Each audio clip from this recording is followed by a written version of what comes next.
નમસ્કાર. આજે આપણે વાત કરીશું ખો-ખો વિશે, જે ભારતની સૌથી જૂની અને સૌથી રોમાંચક રમતોમાંની એક છે. ચાલો આ અદ્ભુત રમતની દુનિયામાં જઈએ અને તેની દરેક બારીકાઈને સમજીએ. તો શું આપણે એક એવી રમત માટે તૈયાર છીએ જે સ્પીડ, ચપળતા અને ટીમવર્કની સાચી કસોટી કરે છે? આ કોઈ સાધારણ પકડદાવ નથી, આનાથી ઘણું વધારે છે. આ રમતને સ્ટેપ બાય સ્ટેપ સમજવા માટે આપણે આ 5 મુદ્દાઓ પર વાત કરીશું. પહેલાં સમજીશું કે ખો-ખો શું છે, પછી મેદાન અને ટીમો વિશે જાણીશું, પીછો કરવાની અને દોડવાની કળા શીખીશું, અને છેલ્લે નિયમો અને જીત કેવી રીતે થાય છે તે જોઈશું. તો ચાલો શરૂ કરીએ આપણા પહેલા વિભાગથી. ખો-ખો શું છે? સૌથી પહેલાં એ જાણવું જરૂરી છે કે આ રમતની ઓળખ શું છે અને તે કેવી રીતે રમાય છે. તો જુઓ, ખો-ખો એ ભારતની એક પ્રાચીન રમત છે.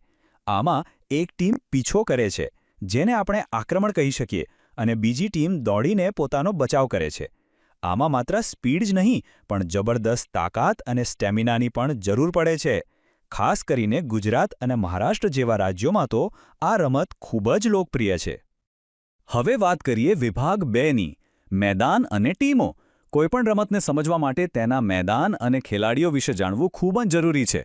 ચાલો જોઈએ કે ખો-ખોનું સેટઅપ કેવું હોય છે. ખો-ખોનું મેદાન લંબચોરસ હોય છે, જેમાં અલગ અલગ લાઈનો દોરેલી હોય છે. અને હા, જુનિયર્સ અને સિનિયર્સ માટે મેદાનનું માપ થોડું અલગ હોય છે, જેથી દરેક ઉંમરના ખેલાડીઓ માટે રમત યોગ્ય અને રસપ્રદ બની રહે.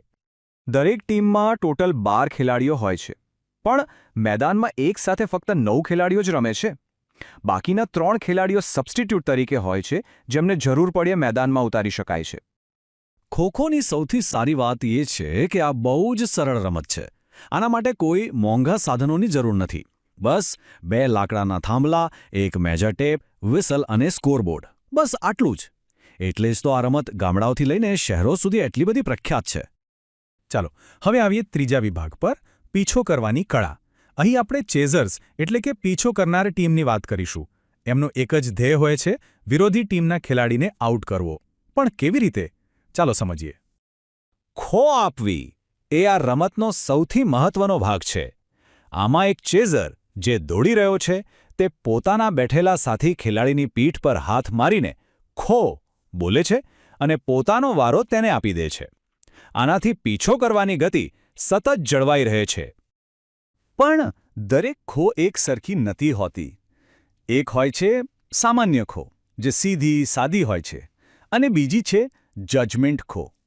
આ એકદમ ચાલાકીભરી ચાલ છે, જેનો ઉપયોગ હોશિયાર દોડવીરને છેતરીને ફસાવા માટે થાય છે. આ ખરેખર એક સ્માર્ટ મૂવ છે.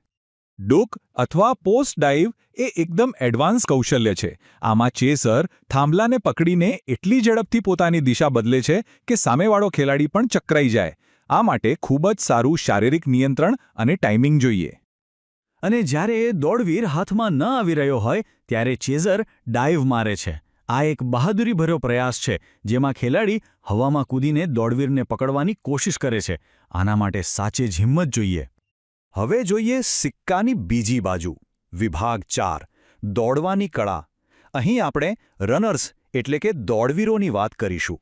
તેમનું કામ છે બચાવ કરવાનું અને બને તેટલો લાંબો સમય ચેઝર્સથી દૂર રહેવાનું. દોડવીરો બચવા માટે ચેન બનાવીને દોડે છે. સિંગલ ચેન તો સીધી સાદી રીત છે, પણ જે હોશિયાર ખેલાડીઓ હોય છે એ ડબલ ચેનનો ઉપયોગ કરે છે. આમાં તેઓ એક ચેઝરને છોડીને દોડે છે, જેનાથી તેમને વધુ અંતર મળે છે અને તેમની એનર્જી પણ બચે છે. રાઉન્ડ પ્લે તો એકદમ મગજની રમત છે.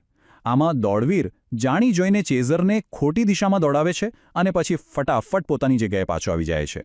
આનાથી તેને આરામ કરવા માટે થોડો કિંમતી સમય મળી જાય છે. પલટી એ દોડવીરનું સૌથી फ्रेंड्स, इस वीडियो को पूरा देखने के लिए आज ही फ्लेक्सी टीचर ऐप सब्सक्राइब करें, जहां आपको मिलेंगे animated videos, digital books, text book solutions, notes, DPP और क्विज. और हाँ, flexi teacher app mobile, TV और कंप्यूटर पर अवेलेबल है. और अगर आपके पास इंटरनेट नहीं है तो तुरंत ऑफलाइन सेट टॉप बॉक्स के लिए संपर्क करें. Flexi teacher, the one you needed.